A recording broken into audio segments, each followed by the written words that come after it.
get into the conversation and you forgot to move around. Yeah. Okay, so what we're talking about here is body use. And we've had the Christmas break. And it seems that there are some things that maybe you've forgotten about, or that maybe you're developing habits that we need to just revise and kind of get back to basics here.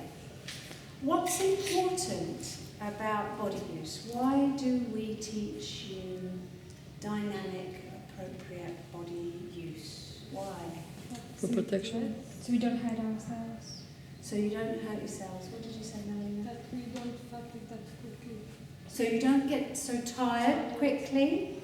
So if you use your body well, then you will not tire in the way that if you actually use your arms and shoulders more, okay? And that you don't hurt yourself. So what are some of the principles of body use? Anybody got any other comments about why we teach good body use? We can increase pressure. Oh yes. Yeah. Go on. Just increase pressure. Go. So yeah, it's a really good way of increasing pressure.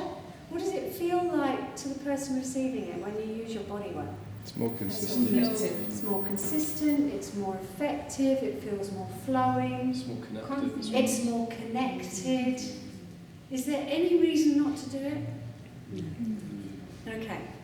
So what are the basic ideas about good body use? What do we say? What are the things I'm always saying? Bend the knees. Huh? Bend the knees.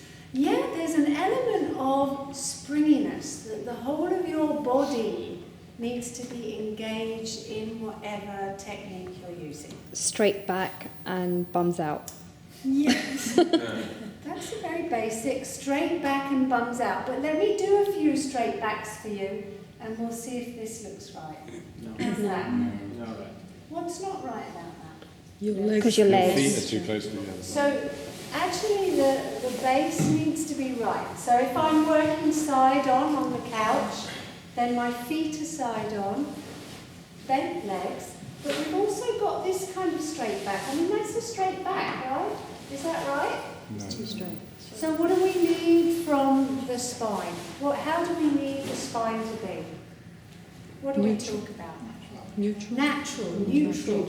Okay? So a neutral spine has its normal curves, the kyphotic and lordotic curves that are in the spine naturally, need to be there. So we don't want to flatten that to an extent there's nothing.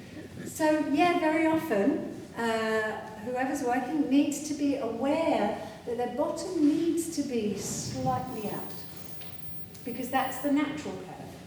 So not to flatten it like this, not to over extend like this, but to keep that natural curve. And then where does the movement come from? The legs. The legs. The legs. The energy comes from the legs. So if the legs aren't moving, then we have a problem. Yeah? The legs should always be moving. It should be like a dance. Wherever you're going, it's like a dance. Forward, back. What else do I say a lot to a lot of Lead people? with the chest. Okay, so this is what I see happening. I see happening this kind of thing going on. Yeah? What's wrong with that? How would I need to adjust that? What needs to happen? Your shoulders back. Shoulders back. Is that right? No. What else needs to happen? Just straighten your back a bit. You're couched over. I'm kind of, yeah. What else needs to happen? Need to bend my knees a bit. That helps. That's working. Straight, or give that curve to the back, yeah? And this chest area needs to be up. So there's this kind of, can you see what happens when I can kind of depress here? And then when I bring my shoulders back, it's not actually the shoulders that I'm bringing back. It's actually the whole of the thoracic cage here. I'm moving the whole of my thoracic spine. I can collapse it here, okay?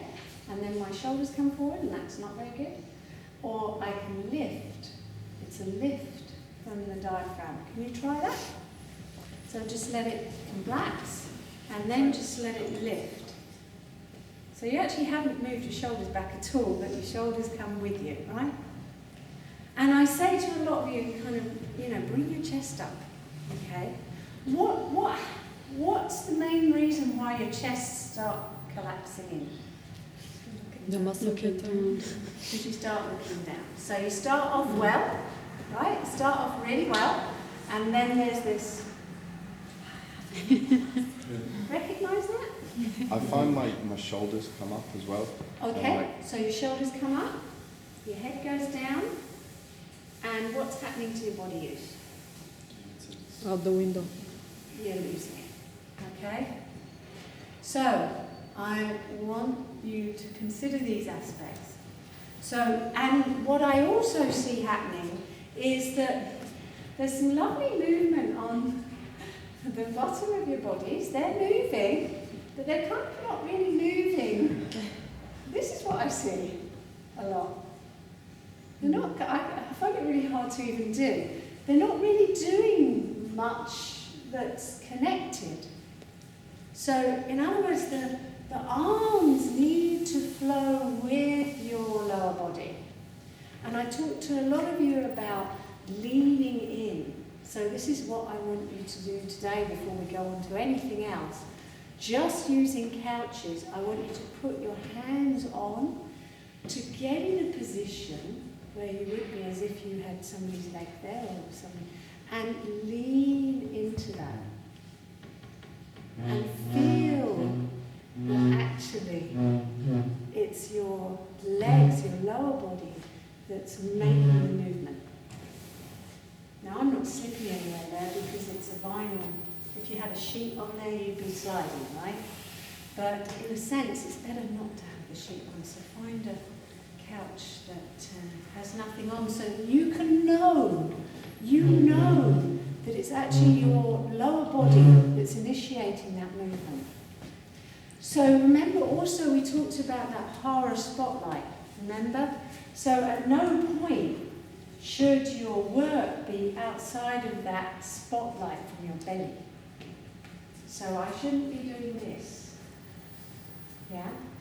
So I saw some of you kind of doing some strange pulling type stuff that wasn't. Your body always needs to be guiding what you're doing. Okay? Thank you. Any questions?